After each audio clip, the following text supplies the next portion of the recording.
Hello students, welcome to Shalom Education Classes, Part 3 of Heritage of India, Standard 10, GSEB Board. Today we are going to see about the cultural heritage of India. In the last video we have seen about the natural heritage of India. So what is cultural heritage of India? Cultural heritage is man-made. So cultural heritage को आप man-made heritage भी बोल सकते हैं. India is gifted to the world a diverse and rich heritage. तो India ने पूरे world को, ना कि इंडिया को सिर्फ, बट पूरे वर्ल्ड को ही बहुत ही ज़्यादा रिच और डाइवर्स हेरिटेज गिफ्ट किया है.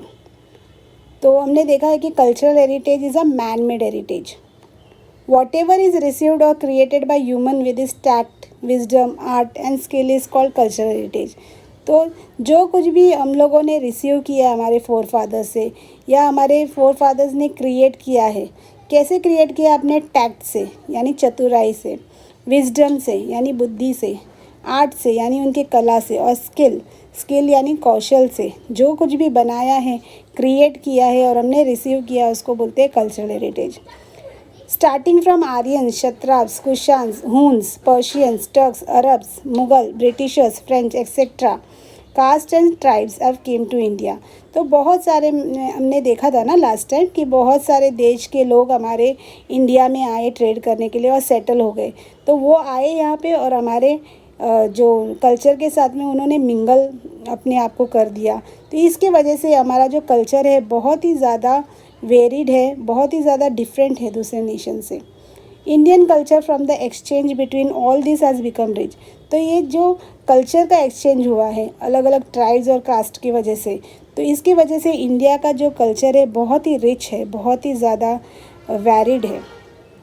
The people of India from the prehistoric period have contributed to the people of the world. तो इंडिया के जो पीपल है प्री हिस्टोरिक पीरियड से पहले से ही वो उन्होंने बहुत ज़्यादा चीज़ों में कंट्रीब्यूशन किया है, not only for India, for the world also. The art of architecture and sculpture और 5000 ईयर्स ओल्ड. तो यहाँ पे हम देखते हैं जो कला है आर्किटेक्चर का, यानी कि जो साइंस ऑफ बिल्डिंग कंस्ट्रक्शन है वो, और स्कल्पचर यानी मूर्ति बनाना, ये कितना साल पुराना है? 5000 ईयर्स पुराना है. The remains of the Indus valley civilisation is an evidence of this. तो इंडस सिविलाइजेशन आप देख सकते हो यहाँ पे.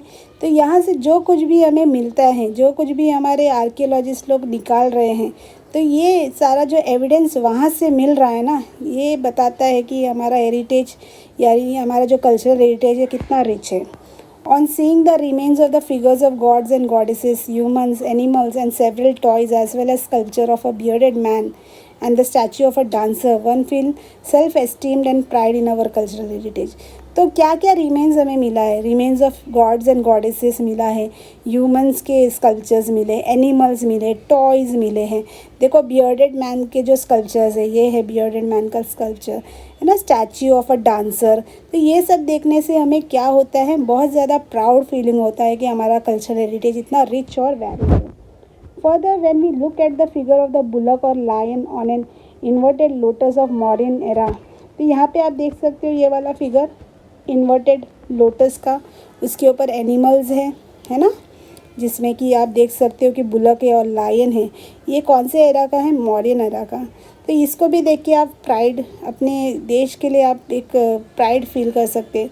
The statue of Gautam Buddha in a meditative form और the कलखंड statue of Jain tirthankaras. तो बहुत सारे अलग अलग रिलीजन के भी आप स्टैच्यूज़ देख सकते हो, जिसको देख के आप जान सकते हो कि हमारे जो पीपल थे, हमारे जो पूर्वज थे, वो बहुत ज़्यादा इंटेलिजेंट थे, बहुत ज़्यादा टैक्टफुल थे, है ना, बहुत ज़्यादा बुद्धिमान थे. Yes. The caves of Ellora of Rashtrakuta dynasty etcetera. तो ये सारा एक एग्जाम्पल है हमारे लिए कि हमारा जो हेरिटेज है, कल्चरल हेरिटेज इतना रिच है, इतना वैरिड है. By seeing this heritage we feel proud, glad and also respect for our cultural heritage. तो ये सारा कुछ देखने के बाद में, ये सारे हेरिटेज को देखने के बाद में हमें बहुत ज़्यादा प्राउड फील होता है, बहुत खुशी होती है, बहुत ज़्यादा रिस्पेक्ट निकलता है हमारे मन से. Yes. Our cultural heritage accommodates palaces, buildings, sculptures, stupas, viharas, chaityas, temples, mosque, tombs, forest and gates. तो हमारा जो कल्चरल हेरिटेज इसमें और क्या चीज़ें इंक्लूड हो सकते हैं, बहुत सारे पैलेसेस, बिल्डिंग्स है, स्कल्पचर्स है, स्तूपास है, विहारास है, चैत्यास है, और ये सारी चीज़ों को हम क्या कर सकते हैं, इसमें इंक्लूड कर सकते हैं।